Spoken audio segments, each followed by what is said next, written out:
This is an installation video of putting Yamaha disc brakes on the front of your car. If you have a non-lifted car, the brake kit's going to come with spindles that have caliper brackets to it.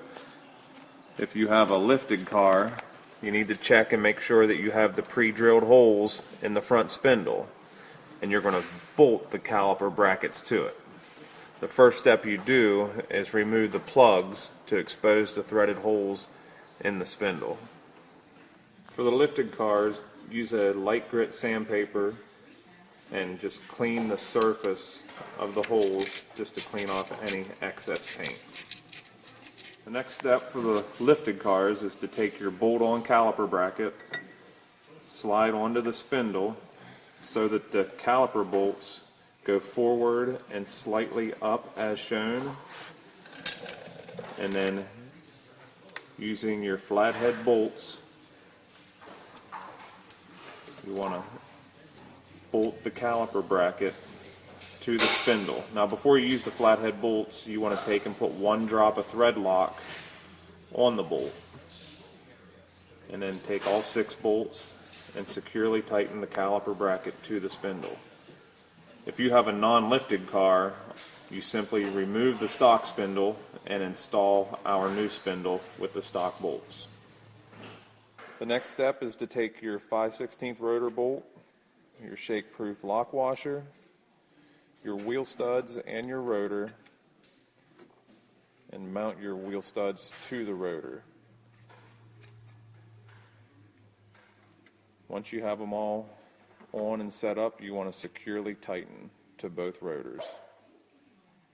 Take your stock wheel hub and you need to tap out the stock lugs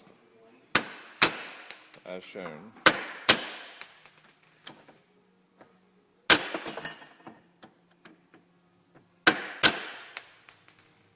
Once the lugs are out, take the wheel hub and install to the new wheel studs.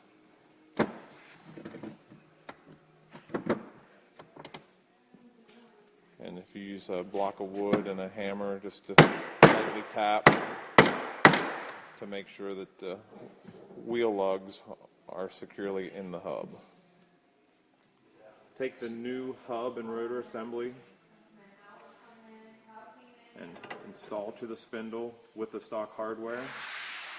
We're just going to loosely install it right now to give us play for when we install the brake pads. We'll securely tighten at the end. The next step is to pull up the stock floor mat and the housing to expose the brake cable mechanism. Remove the cotter pin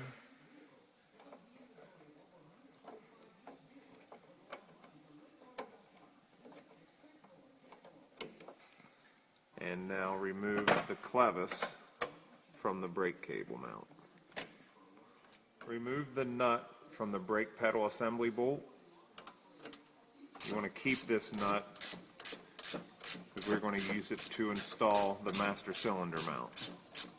The next step is to take the master cylinder mount and we're going to bolt it to the stock brake pedal assembly bolt as shown, and use the stock nut to securely tighten. And using the 1/4 by 3/4 as shown here, go down through the frame and bolt to the tab on the master cylinder mount and securely fasten to the car. The next step is to take the supplied clevis adapter and mount your stock brake cable clevis to the pedal, and make sure at the end you put in the supplied cotter pin. The next step is mounting your master cylinder to the master cylinder mount. Bring your master cylinder up from the bottom of the car, and then using the 1/4 by 1.5 inch bolts and lock nuts, securely tighten the master cylinder to the master cylinder mount. Using the supplied clevis pin and cotter pin, install the clevis to the adapter as shown. The next step is to route your brake lines up through the center of the frame, and we're going to go in front of the shocks and bring it down and get ready to mount it to the rotor. There is a driver and passenger side caliper. When installed, make sure that your line is going to the inside of the car and going up. Before we go and assemble the caliper to the caliper bracket, we're going to show you that the system is pre-charged. If you would happen to have to bleed it, what you want to do is remove the caliper on the driver's side, have somebody fully compress the pedal, open the top bleeder as you're holding the caliper up in the air until all the air gets out of the system, then retighten your bleeder and let go of the brake pedal. After you do the driver's side, then you want to move and do the same process to the passenger side.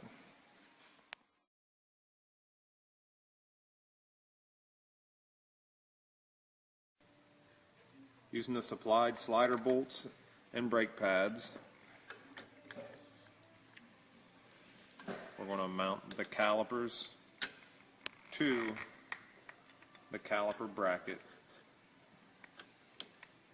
as shown.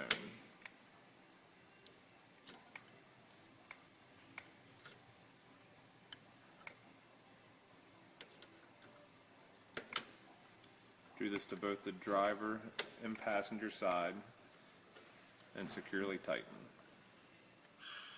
The next step is to install the hose to the reservoir using a supplied clamp, and then using a supplied zip tie, mount the reservoir to the frame in front of the battery as shown, and route your hose towards the master cylinder.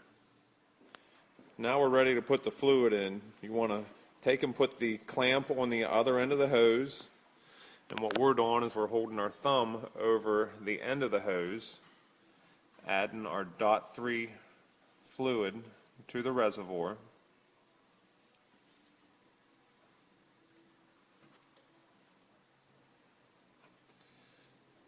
And once you have the reservoir filled, you're going to remove the cap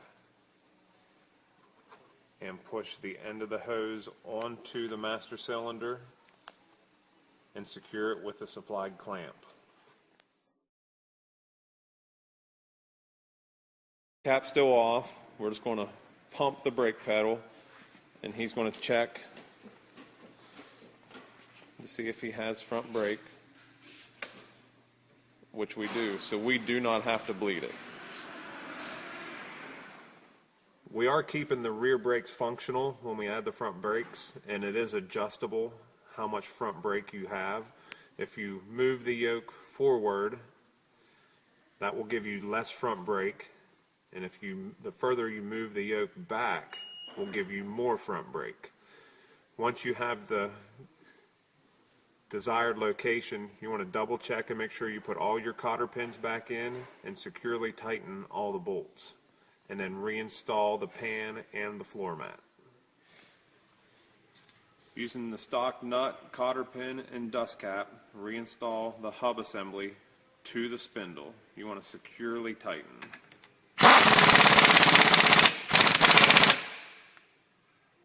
You want to do this to both the driver and passenger side of the car. Once this is done, you're ready to install your wheels and tires.